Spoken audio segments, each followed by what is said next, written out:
So persuasion is when you try to convince someone to accept your point of view or your argument on an issue.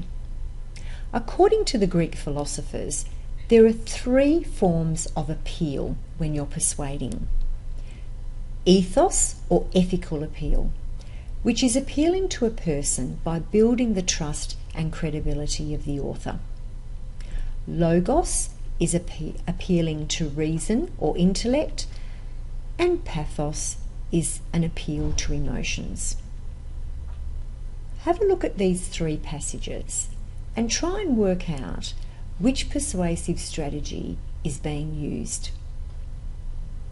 So in the first one, many researchers agree that French fries and chicken nuggets from 2 major global fast food chains contain very high levels of artery-clogging trans fats.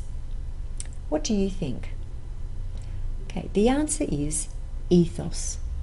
So in this one, the writer is using information from researchers to build up their credibility or trustworthiness with the audience.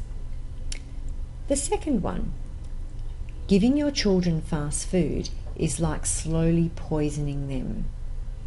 Now, those words, slowly poisoning them, is really giving a very negative connotation about fast food, isn't it? So this one is pathos because it's an emotional appeal to the reader. And finally, we need to contribute to cancer research because every year 3,000 people in our community die of cancer. So in this one, the writer's trying to encourage people to give money to cancer research, and they've used statistics, quite a shocking statistic, that every year 3,000 people in our community die of cancer. So that is appealing to our reason, our need for evidence and information. Let's look at each one more closely. What kinds of techniques can we use when we're building credibility with the reader? We could share a common experience with your reader. So tell a story to show that you're wearing a uniform, that wearing a uniform saves time. So a little anecdote is a good idea. You can quote the experience of experts that support your view. For example, according to Dr. Simon Johnson, eating fast food leads to clogging of the arteries. So Dr. Simon Johnson is an expert in this area.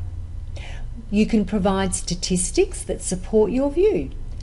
80% of students in a recent survey supported wearing school uniforms.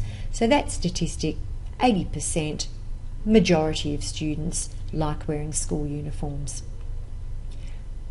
Also, you could use what we call inclusive and familiar language. So inclusive language is when you use we, us, together we will. For example, surely we'd have to agree that the consumption of fast food puts our health at risk. This makes it sound that if we don't agree with the writer, that we're not agreeing with the majority, that we're an outlier or an outsider. Logos. As we said, logos is appeal to reason. Some of the strategies you can use is to use a logical sequence of ideas in your persuasive essay and also in your sentences. If animals are kept in cages, they will become stressed, and this will affect their ability to breed. So you can see this cause and effect sequence here. Makes it logical. You can use clear, objective language. Every year, the rate of obesity increases in Australia. You could refute the opposition's arguments. The opposition's view that asylum seekers should be turned away does not take into account the circumstances which have led to them fleeing their country. So if you give the opposition's argument and then refute them and show another side or another angle, that makes your argument a lot stronger. You could refer to commonly held beliefs that are difficult to deny. Like Sundays are for relaxing with family and friends, so we should not make Sunday trading compulsory. You know, people think, yeah, you're right, Sundays are for relaxing. And finally, you could use facts and statistics, as we've mentioned before.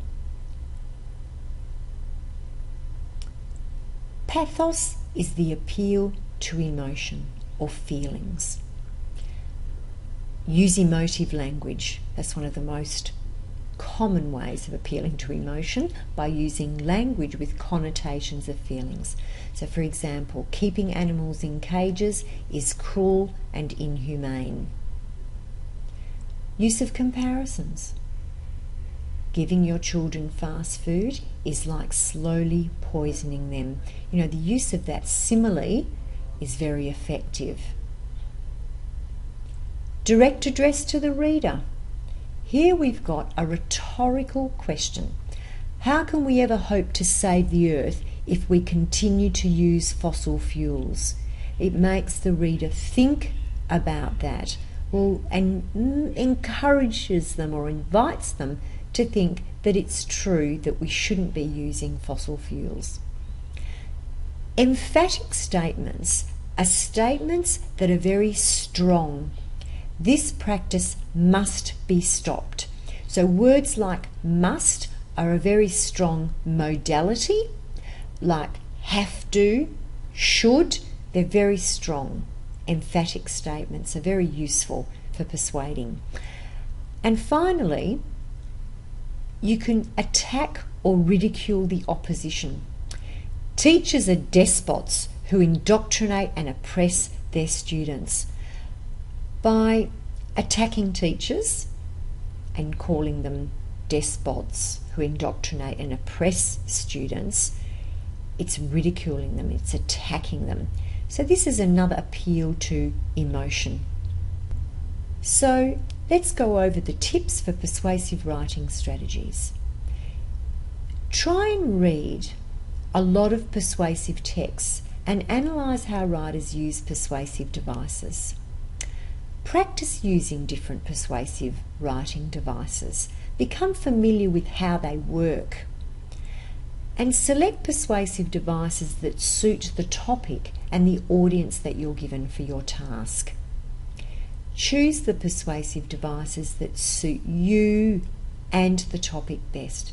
Which ones do you feel most confident about, and choose those.